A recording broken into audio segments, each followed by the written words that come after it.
तो इसमें मुझे एक चीज़ और है, जैसे अब आपने बताया कि इसमें हम अच्छी इन्वेस्टमेंट कर सकते हैं और अच्छा पैसा बना सकते हैं। तो अभी जो रिसेंट ईयर्स के अंदर हमारे साथ एक इंसिडेंट हुआ था कोविड का, जिसमें काफ़ी सारे लोगों ने अपनी जॉब भी खोई, काफ़ी सारे लोगों ने अपनी जो अर्निंग का एक सोर्स था, वो ख़त्म हो गया। तो यहाँ पे लोगों ने ये सोच डेवलप करी अपनी कि हमारे पास एक सेकेंडरी इनकम का सोर्स होना चाहिए।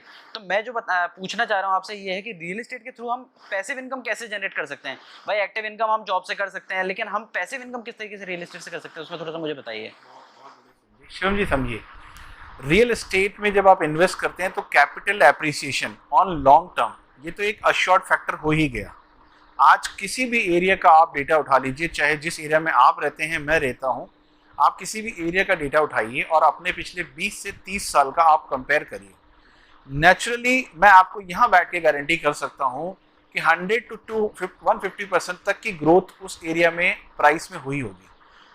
20 से 30 साल के होराइजन में कैपिटल एप्रिसिएशन तो एक शॉर्ट इनकम हो ही गई, लेकिन आज की जनरेशन जो सबसे ज़्यादा अच्छी चीज़ कर सकती है वो ऐसी प्रॉपर्टीज़ में इन्वेस्ट कर सकती है जहां से उनको कुछ रिटर्न्स मिलना स्टार्ट होते हैं।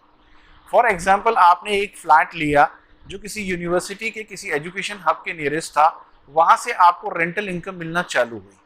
आपने उस पर जो छोटी मोटी ईएमआई भरी वो 20 साल के टेन्योर तक फिक्स रहने वाली है, लेकिन आपका रेंटल हर साल 5 से 10% का एप्रिसिएशन देता है।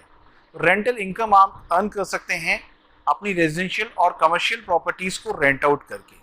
थोड़ा सा एक बड़े इन्वेस्टमेंट के तौर पे भी मैं बात करूं, इसको मान लीजिए आपने एक पीस ऑफ लैंड आज परचेज किया जहां आपको श्योर है कि 20 साल 30 साल बाद यहाँ पे कोई बढ़िया मेरे को एप्रिसिएशन मिल जाएगा। उस दौरान भी उस प्रॉपर्टी को आपने मैरिज गार्डन के रूप में छोटे मोटे फंक्शंस करने के लिए अगर रेंट आउट करना चालू कर दिया तो वो आपके लिए एक पैसिव इनकम का सोर्स हो जाता है। एक और कदम मैं इसमें आगे आपको सजेस्ट करूंगा, कई लोग क्या करते हैं प्रॉपर्टीज पे जैसे कुछ जॉइंट वेंचर करके उसको पूरा सोल्ड आउट कर देते हैं। आप एक स्ट्रैटेजी और इसमें रख सकते हैं, मान लीजिए मेरे पास एक लैंड पार्सल था, मैंने उस पर एक कमर्शियल मॉल डेवलप करवा लिया किसी के साथ जॉइंट वेंचर करके, और उसमें सर्टेन कुछ 1 फ्लोर या 2 फ्लोर्स को मैंने लीज आउट करवा दिया। उससे मेरे लिए नहीं, मेरे आने वाली 7 पीढ़ियों के लिए मुझे रेंटल इनकम मिलना चालू हो जाती है। तो मेरे लिए ये एक पैसिव इनकम का सोर्स होता है और आने वाली मेरी कई पीढ़ियों के लिए उनको एक रेंटल इनकम साल दर साल मिलती रहती है।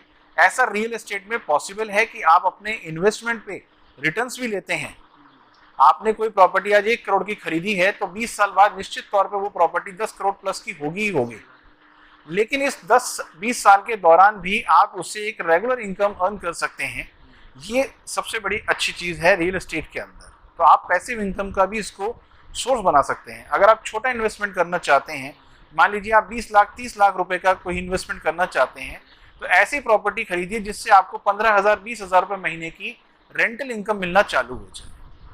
ये पैसिव इनकम का बहुत बढ़िया सोर्स बन सकता है।